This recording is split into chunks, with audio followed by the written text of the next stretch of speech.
our second Music is the Word event. Actually, we've had 4 events this week. I take that back. If you want to see everything that we're doing, we've got 9 months of music-related programming coming all the way through May. Check us out at icpl.org/mitw. And I'd like to welcome Douglas Kramer Nye here. He's going to do some Dylan covers for us and to lead up to David's talk.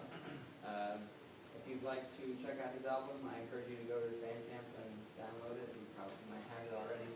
Also, you can find him now at our local music project. That's music.icpl.org. You can download his No Good Samaritan LP in your favorite downloadable format with an Iowa City Public Library card. So please welcome Douglas.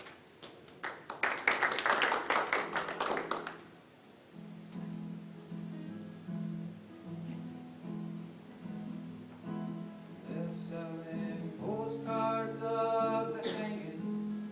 They're painting their passports brown. The beauty parlors filled with sailors. Circuses in town. Here comes the blind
stepping stones behind.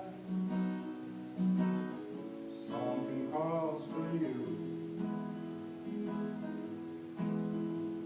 Forget the dead you left. They will not follow you. The vagabond goes rapping at your door. Is standing in the clothes that you once wore. Strike another match, go start anew. It's all over now, baby blue.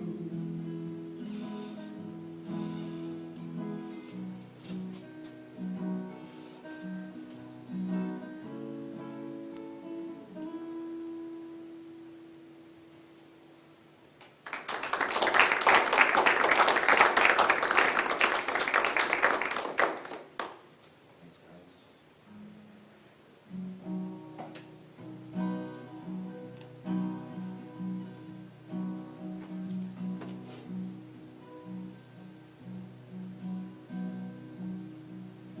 Williams and Singer killed poor Hattie Carroll with a cane that he twirled round his diamond ring finger. A Baltimore hotel society gathering, and the cops was called in. His weapon took from him. They rode him in custody down to the station and booked Williams and Singer for first-degree murder. But you, who philosophize disgrace and criticize all fears, take the rag away from your face. Now ain't the time for your tears. Williams and Singer, who at 24 years owns a tobacco farm, 600 acres, with rich, wealthy parents who provide and protect him. High office relations in the politics of Maryland, reacted to his deed with a shrug of the shoulders and swear words and sneering. His tongue was snarling, and in the matter of minutes on bail was out walking. But you, who philosophize disgrace and criticize all fears, take the rag away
judge pounded his gavel to show all's equal, that the courts are on the level. Strings in the books ain't pulled and persuaded, and that even the nobles get properly handled once that the cops have chased after and caught 'em, and the ladder of law is no top and no bottom, stared at the person who killed for no reason, who happened to be feeling that way without warning, and he spoke through his cloak most deep and distinguished, and handed out strongly for penalty and repentance Williams and Singer 6-month sentence. But who philosophize disgrace and criticize all fears, bury that rag deep in your face, for now is the time for your tears.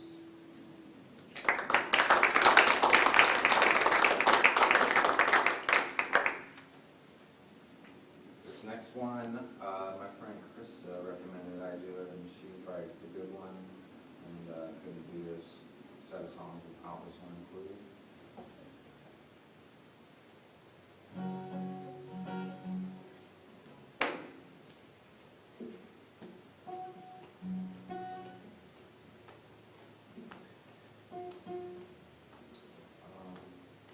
Thank you to all my friends that came out today to see me, and all the other faces out there. Thank you for listening.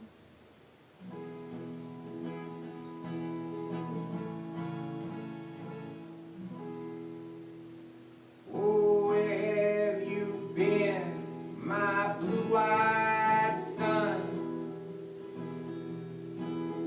Oh, where have you been, my darling young one? I stumbled on the side of 12 misty mountains. I walked and I crawled on 6 crooked highways. I stepped in the middle, 7 sad forests. I've been out in front of a dozen dead oceans.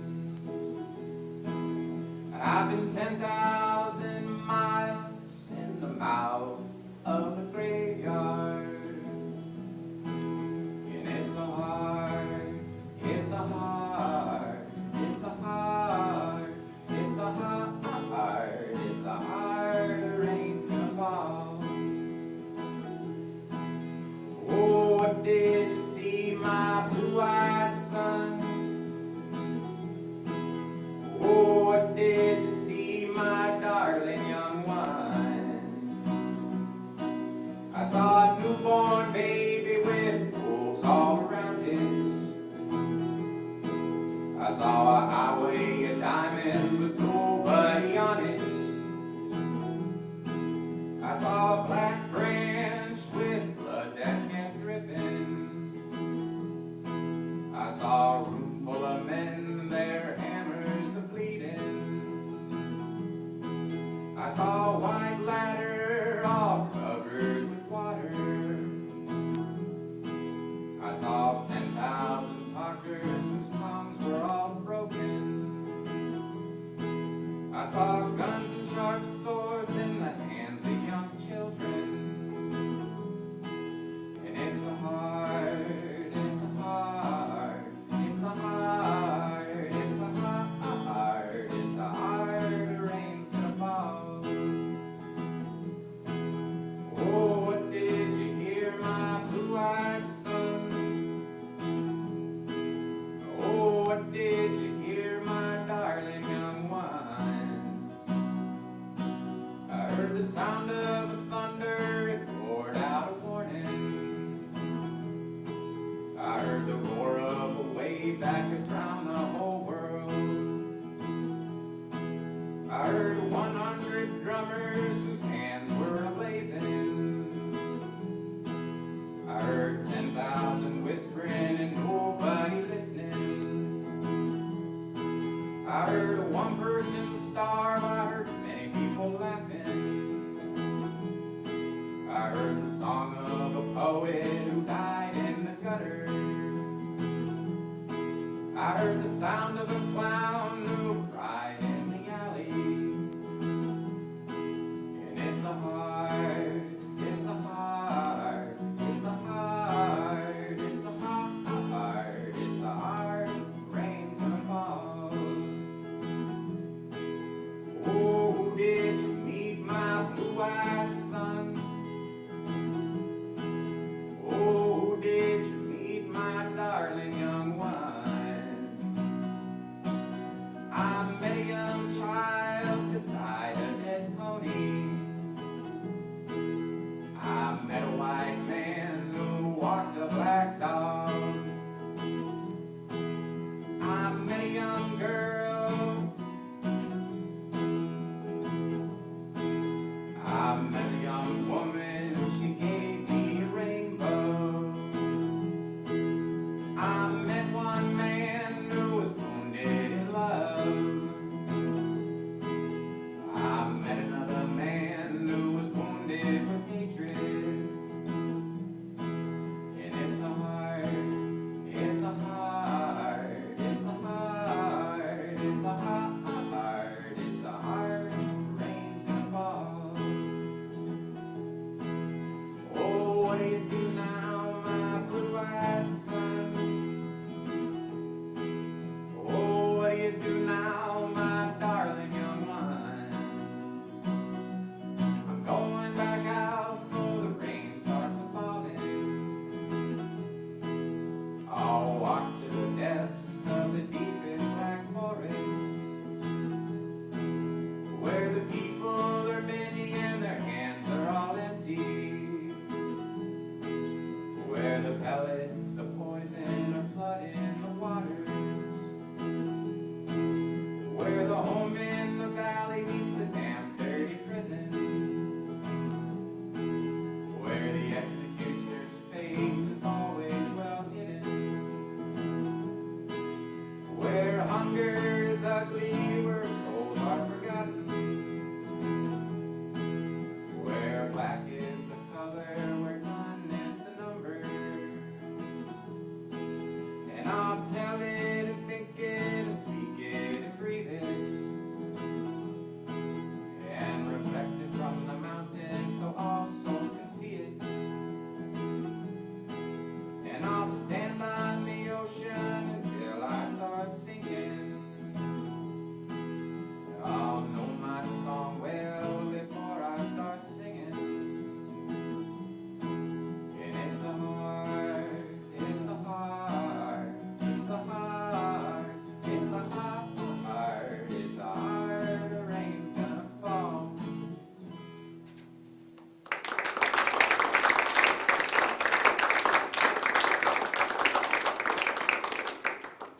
Thank you so much for listening. I'm gonna play one more song. I think this is actually a cover by Dylan, but he may have added some words from an old blues song. But I thought appropriate since I'm covering him, I'm doing one of his covers too. Here we go.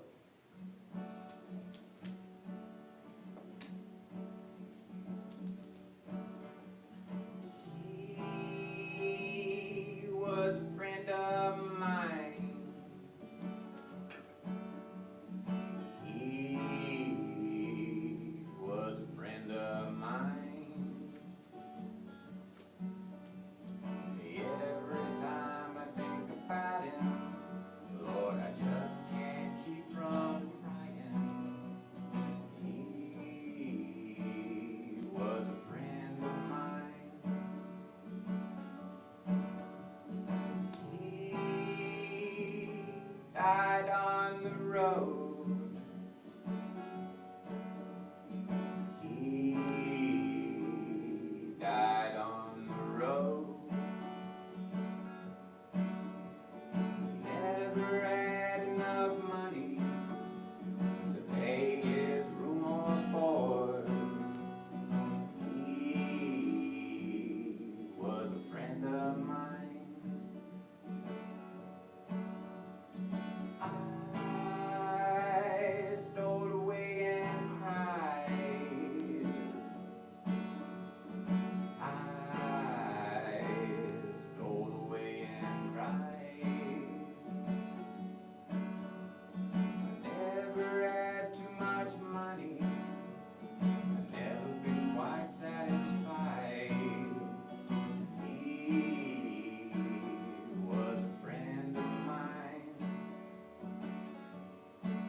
Bob Dylan and his experiences with that.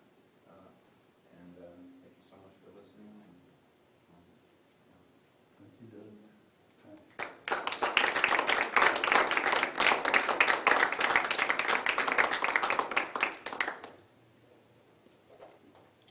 Just give me a minute to get rid of this stuff. All of you Doug fans, please stay. You remembered more of the words to Desolation Road than Bob does. That was good.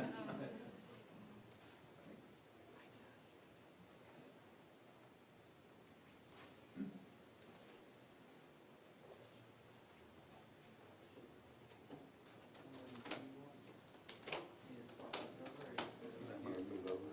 Okay.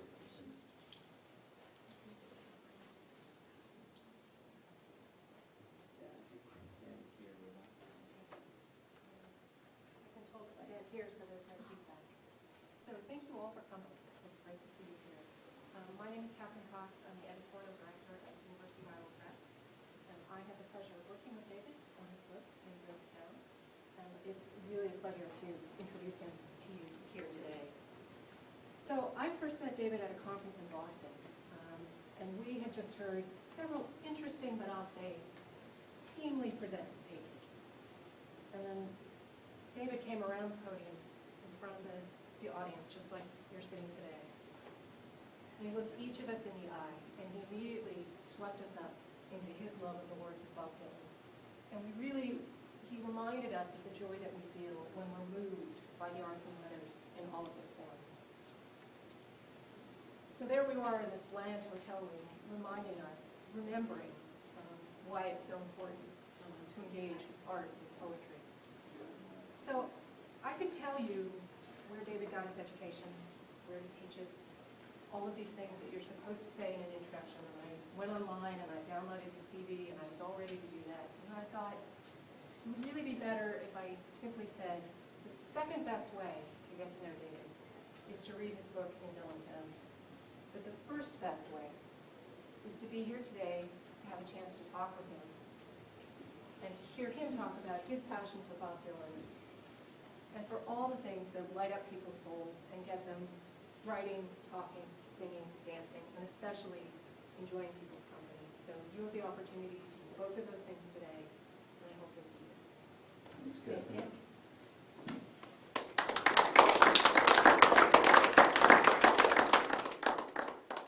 Well, thanks for coming to my house party. I didn't know there was going to be music. Well, I did know, but that was terrific, right? So thanks again to Doug for doing that. That was so cool. Very nice. Thank you, Doug. I also want to thank, of course, you guys for being here on a football day and before the Mary Poppins sing-along. Thank you for fitting me in. You know, I'm happy to be in such esteemed company and context. I do want to thank the Public Library for including me in the Music is the Word program, particularly Jason and Kat, who's working on the sound today, a new sound system, so they're still getting it down. Can you guys hear me everywhere? Am I cool? Cool. Prairie Lights Books, you guys are lucky. How many of you are Iowa City people? All of you? Not all of you. What a great bookstore. I want to urge you guys to support not only presses like Iowa, which are special and treasures and endangered in this day and age we live, but also independent bookstores that are the midway through that. Just the other night, so if you've already bought my book, bravo, buy more, they're out there. And if you've already maxed out on my book, look around Prairie Lights. This Down to the River, Portraits of Iowa Musicians, I picked up the other night in there. Go in there, they've got great, as you know, how many of you have been to Prairie Lights? Well, I'm preaching to the choir. Keep going, please, keep going. So thanks to Jan Weissmiller there and others. Of course, the press, Catherine Cox, and I go a little bit back, and I'm going to allude to her in something I'm going to read in a little while, but really terrific people to work with who encouraged me to do what I wanted to do. I feel like I'm making an Academy Award speech or something. But it was really fun to do this project. And I know many of you must be Dylan fans because you are writers and poets and political types at heart. And when you can find a press or a professor or a friend or all of the above who will let you do what you want to do, that is a blessing for sure. So Iowa Press is a blessing for me. And then, did any of you read Laura Farmer's piece in the Cedar Rapids Gazette on Sunday? Good. I mean, it's a good piece. It's a terrific piece. But the headline is, University of Iowa Professor writes about Dylan. Yeah, I am. Those of you who know your Dylan and know Brownsville Girl, in Brownsville Girl he says the only thing we knew for sure about Henry Porter was his real name wasn't Henry Porter. The only thing we know for sure about me is I'm not a University of Iowa professor. I teach in Texas, but it's great to be here. And I'm going to read you a little bit and then leave time to see if you want to ask questions or if you want to share remarks because, you know, I'm not just the answer guy, I'm the listener guy. I want to hear what you guys think about Dylan and why you're here. And then let's sell the hell out of these books, you know, because my kids need new shoes. So this book, handsome, you know, perfect stocking stuffer, you know, ecumenical. This book has 4 chapters, and I'm going to read you the beginning of chapter 4. But I want to tell you about the 4 chapters and this much about the bigger canvas, because I think it'll help. Chapter 1 is about Dylan fans, because this is part of a fan studies line. I am a Dylan fan. Part of why I got to do this was because I was interested in how fan culture works. So that first chapter, which is called The Varieties of Dylan Fan Experience, or Welcome to Dylantown, is a really big canvas, broad strokes, where I try to pitch a very large tent and then set up a few tables of joy where people who love Dylan, but whatever else they love, come together and share ideas. So it's a review of the literature, as some people call it, but I think it's more of a report on what things people have said and done and loved about Dylan. And the phrase "in Dylantown," I own that, but I'm happy to share it with you. I coined that phrase, as far as I know, and that whole notion that we're all in his town, you know. We're all just walking through his world. Chapter 2 is about teaching Dylan. I've had the great good fortune to teach a course on Dylan every few years for the last 15 years. And there are many of us now doing that, maybe some of you in this room, I don't know. But this is a story, chapter 2, of how that works in the classroom, where that fits in academia, what I've learned from my students, how they've responded to Dylan. Chapter 3, with his permission, is titled My Back Pages. I got permission for all this stuff, that'll come up. My Back Pages, blatant autobiographical, memoirish things about how I grew up, why I became a Dylan fan, I think, what it was like to grow up in Grand Prairie, Texas, well-named in the 1950s, and what it was like to run around with the 2 or 3 other bohemians in Grand Prairie and be Dylan people, and then to go to college, you know, and on and on and on. But it's fun. You're going to love this. You're going to love this guy. And then chapter 4 is called Dylan Days, and I'm going to read you the first 7 or 8 pages from that. And maybe some of you know about this or have been, but up in Hibbing, Minnesota, not where he was born, but where he grew up. Any of you been to Hibbing? Yes, ma'am. Hibbing, Minnesota, every May 24th for the last 15 years, they've celebrated Bob Dylan's birthday. And there are 12 to 15 celebrations of his birthday around the world easily at that point in time. But this is ground zero. This is where he grew up. And I want to read you a few pages about that. And then we can go wherever you want to go. Okay? Chapter 4, Dylan Days. I landed in Minneapolis on May 23rd, 2013. And the first name I heard on my way to pick up the rental car was Dylan. This particular Dylan was a 5-year-old towhead in a Transformers t-shirt. His mother was urging him to stay close while Daddy gets the car. I couldn't help but ask, "Excuse me, but is he named after Bob Dylan?" The mom paused for a few seconds, sized me up as any good parent in an airport terminal would size up an inquiring stranger, and then calmly said in the dialect that I would hear much more of in the coming days, "No, we just like the name." After thanking her and nodding to the little guy and his dad, I scribbled, "Good, if not perfect omen," in my green moleskin. So began my 72-hour experience of Dylan Days, the 13th annual celebration of Bob Dylan's birthday. The preliminary events would be in Duluth, where he was born, and then move on to Hibbing, where he lived and grew up until leaving for Minneapolis and college in 1959. This particular Dylan Days, according to expectingrain.com, was but one of dozens of such celebrations around the world. I misspoke, dozens. That's quite a bit more than 12 or 15. One of dozens around the world. However, Minnesota was where it all began, and as far as I was concerned, the best possible place to be. I was there because when I received the contract for this book, my editor suggested that I, quote, add a chapter or section of a chapter centered on an ethnography of your Dylan fans, unquote. I looked up the word ethnography and thought I'd put it. Given that I'm not as keen on internet communities or dusty archives as I am on gatherings of people I can see and listen to, as well as eat, drink, and be merry with, I briefly pondered what to do. It didn't take long for me to land on the event that I had been reading about for years in various newspapers, as well as on numerous blogs. For the past decade, I had been looking for an excuse to explore this particular slice of Dylan's life.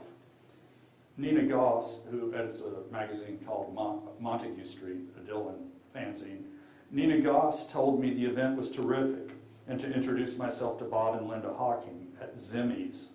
They, she wrote me, are at the center of it all. So I went to Minnesota for the first time, armed only with Dave Ingalls, just like Bob Zimmerman's Blues, Dylan in Minnesota, Toby Thompson's Positively Main Street, my moleskin, and a few questions.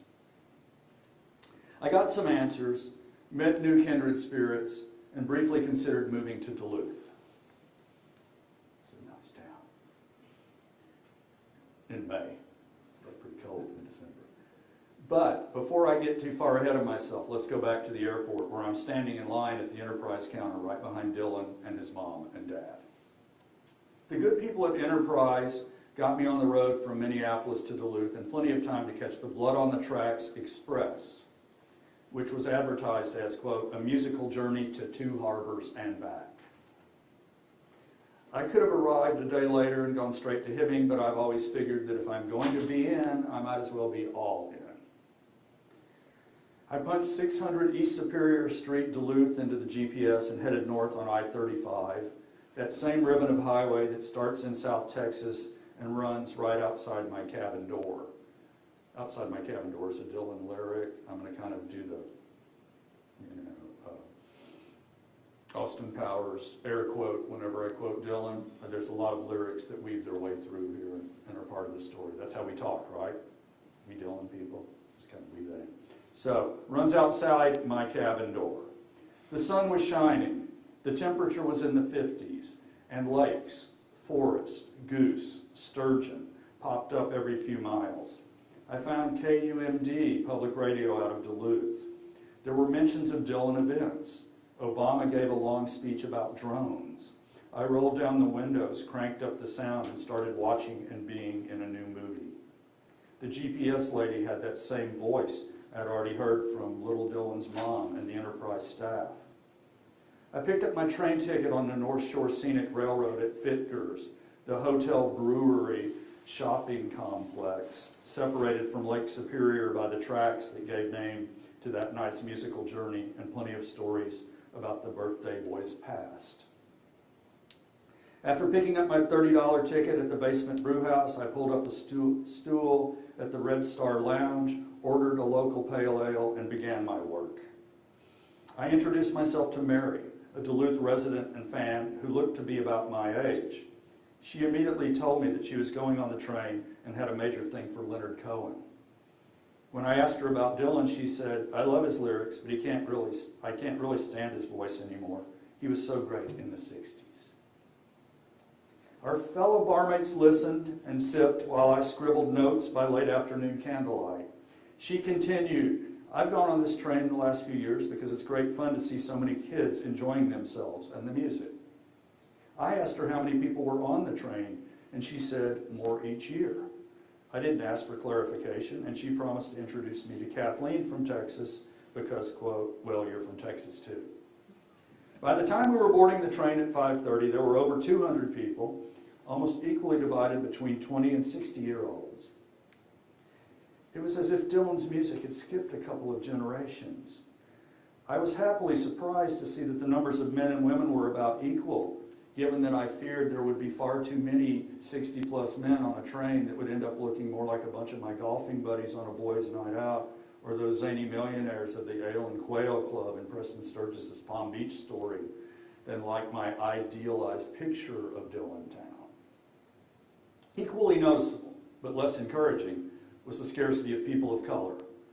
A college student named Marcus, the only African American on the train, told me that he was there equally for Dylan and for the party. He then joked about forgetting his inhaler and told me that he hoped he didn't get too excited. I struck up a conversation with the mustached Blaine Precker, chef by day and washboard player by night, who would be sitting in with the Americana band Saint Anyway for the evening. In response to my question about why so many 20-somethings were lining up for the train, he told me, they're definitely here to party. It got pretty rowdy on the way back last year. He winked as he taped his fingers and told me, with a hint of Frederick Forrest in Apocalypse Now, it should be a good time. I boarded and headed back to the electric, as distinguished from acoustic car. I had been advised by Marcus and his friends that Dirty Horse was one of the three bands you definitely want to hear. The other two were the Freewheelers, when we get to American Legion Hall, and Saint Anyway in the acoustic car on the way back. A gregarious 20-something in a hat and tie introduced himself as one of the three Daves in Big Wave Dave and the Ripples. He liked that I was from Austin and started introducing me to people in his band as well as some from Dirty Horse. Two of the musicians had been to Austin, and everyone was interested in South by Southwest.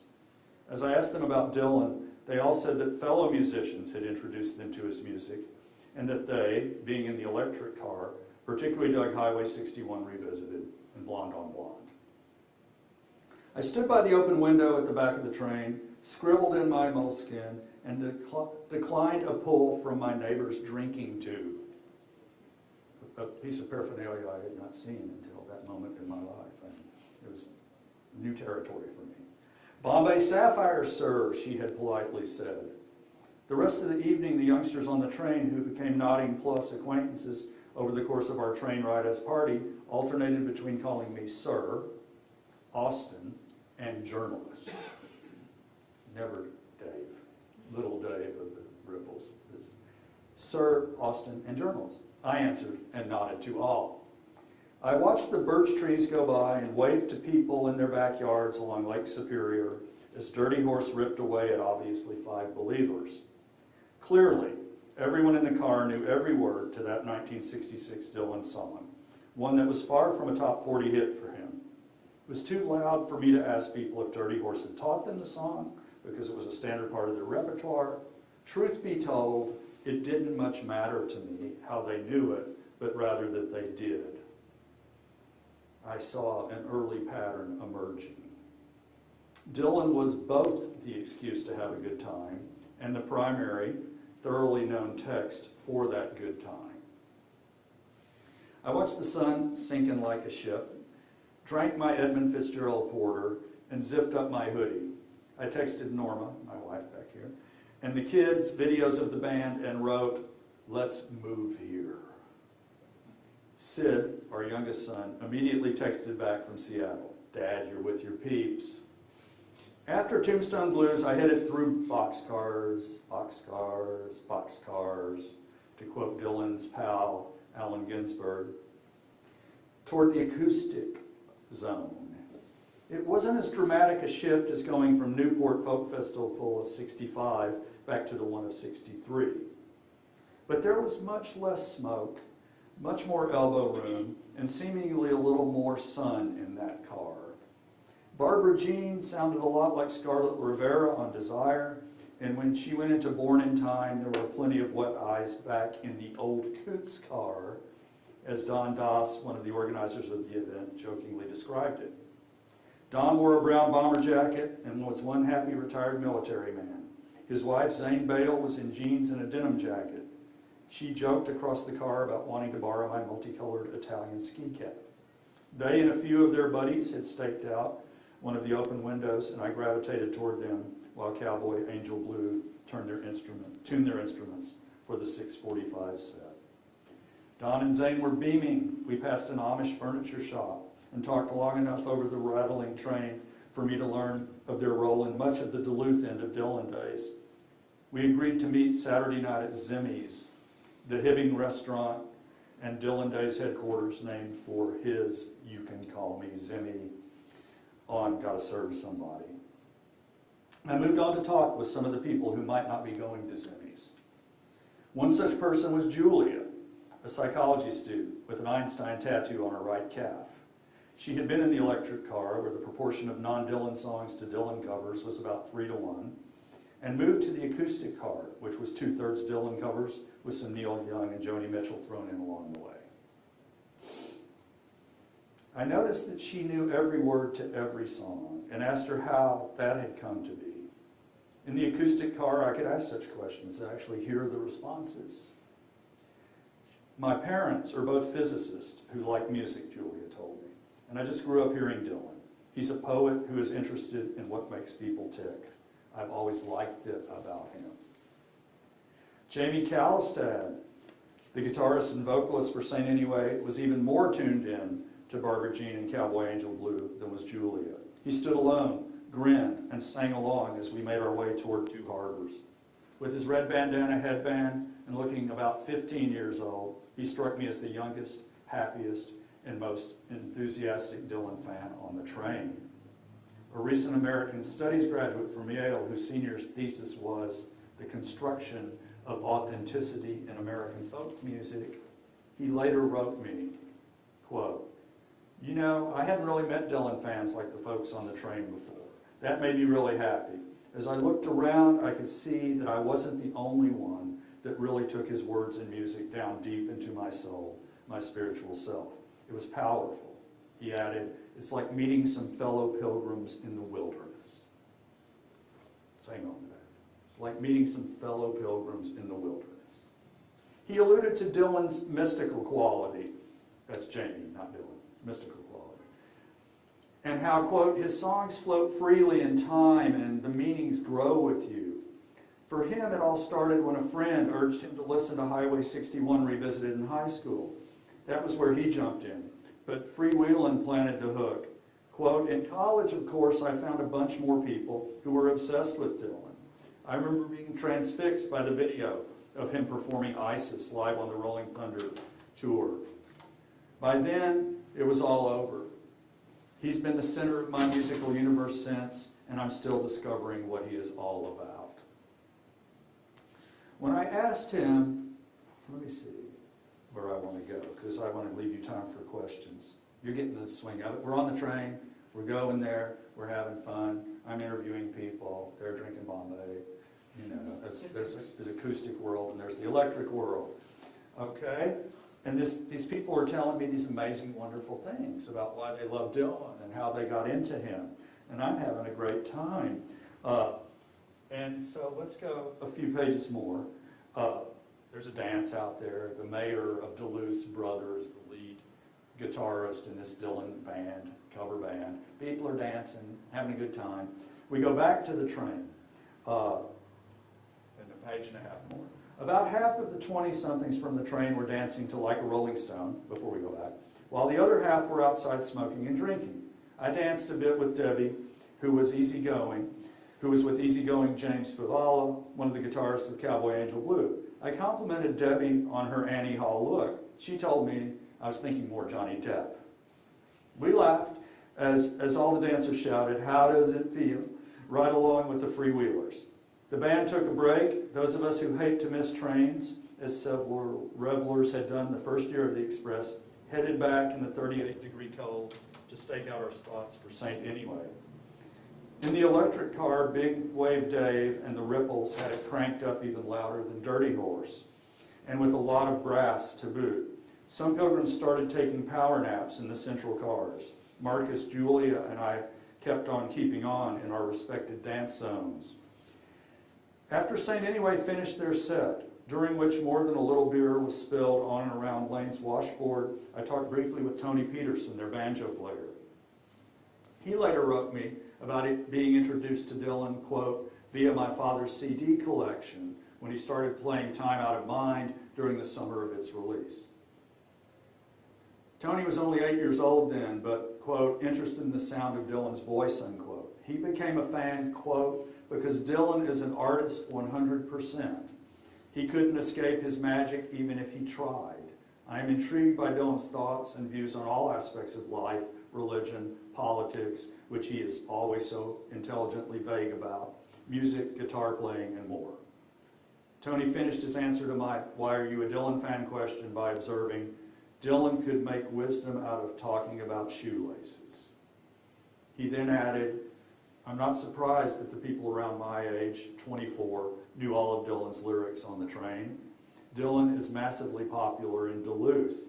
The style of hair, clothing, and personal character is still deeply influenced by Dylan here in Duluth, which is why I wanted to move there, and may yet, because it's very hot in Texas in the summers. Duluth in the summers, Texas in the winters. After I talked with Tony, I headed for the middle of the train where John Bushy was about to perform some magic tricks for Kathleen, Duluth resident Bill Pagel of Bob Links, Brian Steibel of Zimmerman Blues, the Dylan magazine, and my new buddies Don and Zane. Fittingly, on the eve of Dylan's birthday, it was all about a magic trick that made the Queen disappear. Bushy, this guy John Bushy does a radio show, a Dylan radio show on NPR in Duluth. And he knows a lot about Dylan, and he's the biggest Houdini collector in the United States. And he's a magician, so he's doing magic tricks. His girlfriend had told me that he'd be doing magic tricks on the way back if we could entice him to do so. Bushy is a Houdini collector and a fan as well as a Dylan one. Kathleen had told me about some of the tricks, and I watched in amazement as he braided ropes, untied knots, and guessed cards he never could have seen. His most impressive trick, however, was to have Bill Pagel, and me each pick a card out of the deck. You guys, any magicians? Okay, you know this trick, right? Each of us pick a card out of the deck, right? It's in my wallet, I'll show you at break time. Each of us picked a card. Pagel picked the Queen of Spades and with a marker put BP on it, black Sharpie. I then picked the Nine of Hearts out of the same deck and initialed it DG with the same Sharpie. Bushy then shuffled the cards and lo and behold, that's Dylan, with Queen and Nine, the Queen and Nine with our initials on them became the front and back of one card. We applauded and agreed to let the mystery be. It's a totally cool trick. I still had to drive to Hibbing under the full moon on what had become the early morning of Dylan's 72nd birthday. I got off the train, took a picture of the full moon over Lake Superior, and wished a few of my comrades good luck. Because after all, as Dylan once said, all my songs end in good luck. With GPS to guide me and KUMD to accompany us, I made the hour-and-a-half drive with the mandatory stop for a photo of the Hibbing Road sign. I thought of Harry S. Truman, who just about the time the town's most famous resident was moving there with his parents and little brother. Harry Truman said, I know Hibbing, that's where the high school has gold doorknobs. That resident, Robert Allen Zimmerman, had written Hibbing's a Good Old Town just a few years after he had pulled out of there and changed his name. Early on the morning of Dylan's 72nd birthday, I had finally made it to my own private Mecca, population 16,354. I checked into the Chisholm Inn, a small stone's good throw from the 81-foot Iron Man statue, the third largest freestanding statue in the nation, according to the plaque. It shared the landscape with, but dwarfed a few neon golden arches. I was in his north country on the ground upon which he started to walk among us. So the rest of it you get 2 or 3 more days, me taking the bus tour, talking with fans, hearing what it was people connected with, and having an epiphany, right? Having an epiphany walking on Howard Street, thinking, this is where this guy walked and ran and played. So, what do you think? What do you want to know? What do you want to talk about? Is that okay for you guys? Makes you want to buy more, doesn't it? See how it turns out. Questions or responses? Yes? When did you first hear Dylan's music? I think I was probably about, I didn't know it was Dylan's music, of course. I first heard Blowing in the Wind, Peter, Paul, and Mary, when I was about 12 or so. That was a folk song that people were singing. You'd hear it on the radio. But I didn't know that was really Bob Dylan until about a year later had written it, this guy Dylan. But my first and most vivid recollection is going into Ray's record shop in Grand Prairie, Texas, where you could put on the headphones and listen to stuff, because these 2 older guys told me, you need to hear Blonde on Blonde. Listen to that like a Rolling Stone thing. So yeah, I'm of that 63, 65 thing. Truth is, though, I didn't really get it, which is part of what this book's about. It's about a lot for such a small book. But I didn't really get it until I was actually, I think, in college and then married. I mean, I knew the words, but that thing about the resonance of those lyrics and those stories just meaning a little bit more each time. How about you? What's the first Dylan you heard? Probably like a year ago. Really? Yeah. What was it? And what'd you think? I don't remember, but it was a really famous one. I really liked it, and I've heard Dylan music from this guy. Yeah. So was it electric or more acoustic, folk, older stuff? More acoustic. Yeah, the set we heard before was pretty much, that was all like 1964, 65-ish, 63. The words are beautiful, aren't they? Yeah. It's amazing. Who else? Who else? What are we? Yes? When did you start becoming more of like infatuated with it instead of just like listening for fun? As a college student. Are you guys college students? Good. No. In college in particular, I went away from Grand Prairie, Texas to California, because that's what I wanted to do in 1968. And I did become pretty, not obsessed, but infatuated, because all the people I liked hanging out with were into it. There's a band in Austin years ago called the Lounge Lizards, and they had a song about, they said, all my friends were nonconformists, so I became a nonconformist too. All my buddies were Dylan people, and they just kind of dragged me along. And one of the subtexts is when you see people who are passionate about things, that's a big part of what this whole fan stuff's about, right? I mean, there's a lot of stuff I'm not on its face interested in, but if someone's really into it and enthusiastic about it, I want to hear that and see that, and I love people sharing that. So college probably, and just layers and layers. And I'm not really hardcore, I mean, to tell you the truth. There are people who know so much about Dylan, who are so deeply into him on so many levels, who can tell you about which recording's best of what, and you read those fan sites and I'm going, whoa, that's some intense people who are, 1, much smarter than I am, 2, have better ears than I do, but 3 are, I have to rationalize, probably not interested in baseball and Melville and cooking and, some of these other things. So this is my #1 fan channel for sure, but I'm not what we call a mono fan. Long answer. Are you into him? How and when? When did you become infatuated? Pretty much from like birth, basically. My parents would play Nashville Skyline as I went to bed. So. And which ones? Nashville. Oh, Nashville Skyline. Oh, absolutely. So Lay Lady Lay. You think that's really him singing Lay Lady Lay? I'm not sure. That voice is so different, isn't it? Yeah, it is. Yeah. But yeah, that was the first one I ever heard. Was Lay Lady Lay. Yeah, nice. Have you heard the new bootlegs that came out of that era when he was doing the basement tapes? All those basement tape bootlegs are terrific. And one of the things is so much fun to hear how funny he is. I mean, he's a funny guy. Or was. I mean, funny looking. No, he's a funny guy. He had a sense of humor. And you hear him with the band just having a good time, and we're going back to Austin tomorrow. And tomorrow night at Threadgill's, where Janis Joplin played way back in the day. Kenneth Threadgill was an Americana guy. At Threadgill's, they're having a 50th anniversary show. 10 bands, 12 bands, all electric, because Dylan and the band played for the first time together 50 years ago, yesterday. So I'm pretty jacked up.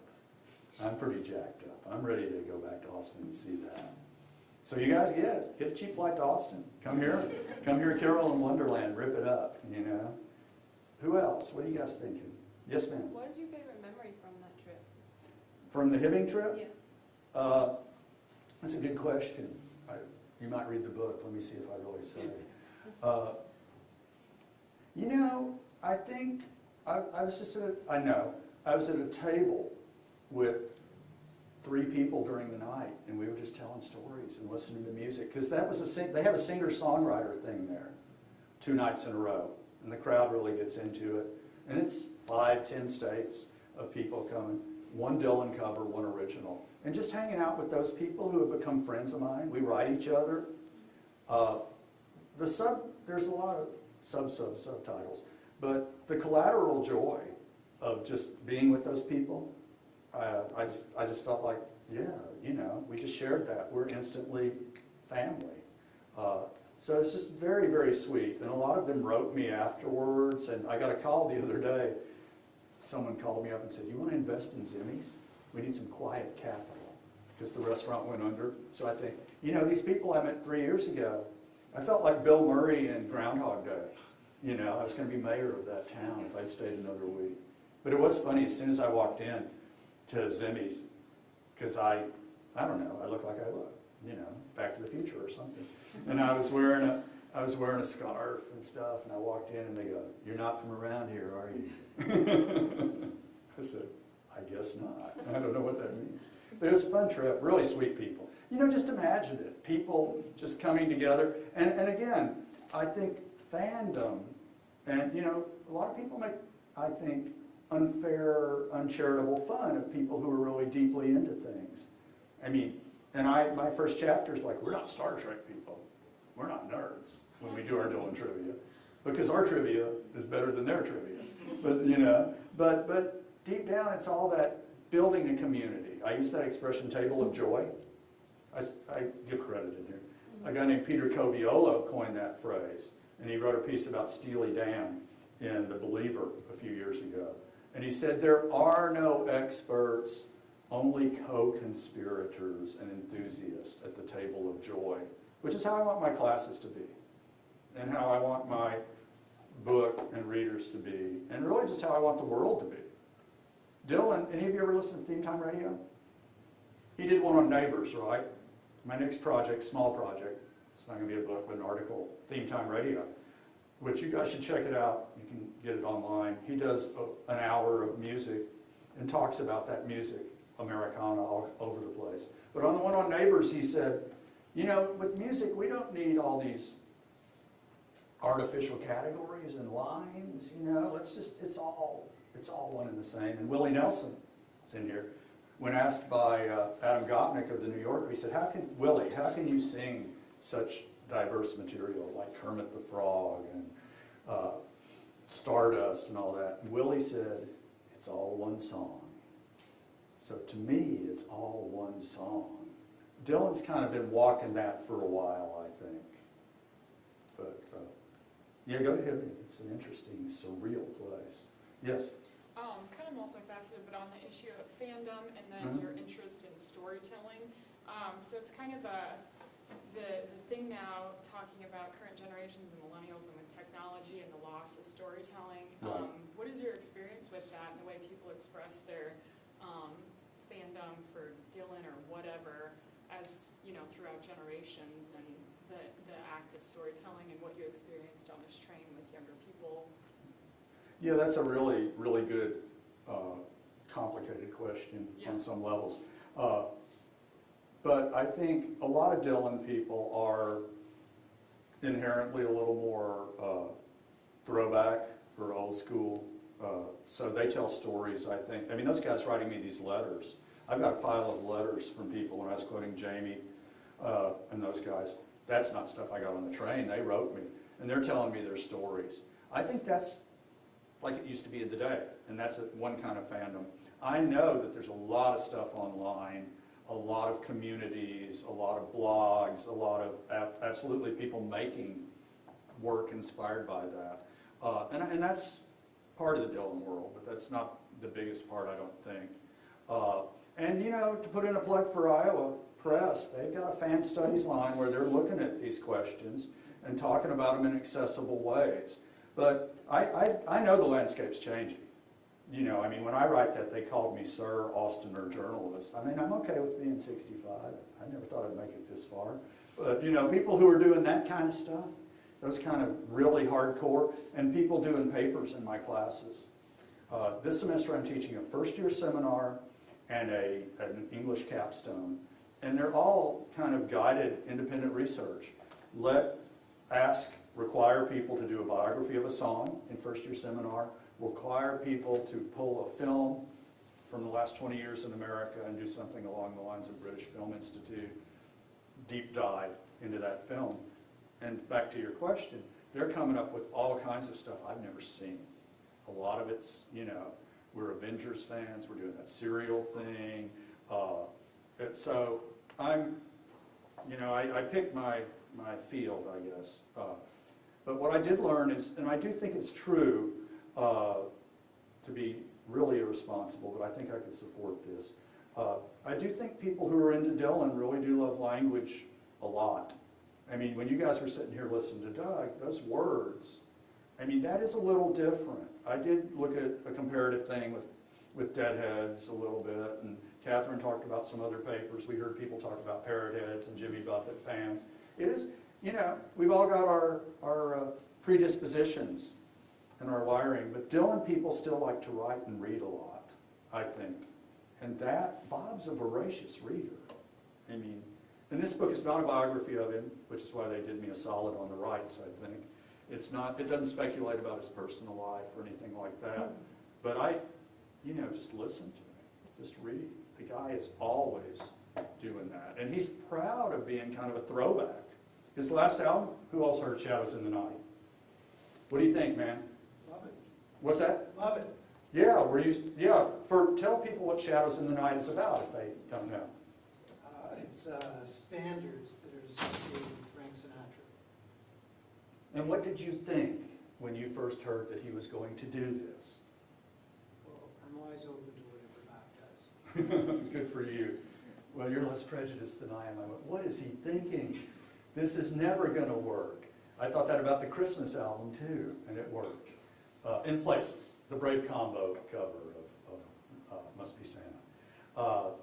But the Sinatra stuff is terrific. He's going back and saying, this is his fandom. And the whole Theme Time Radio, he's making his fan program there. So, yeah, I think the guy is remarkable.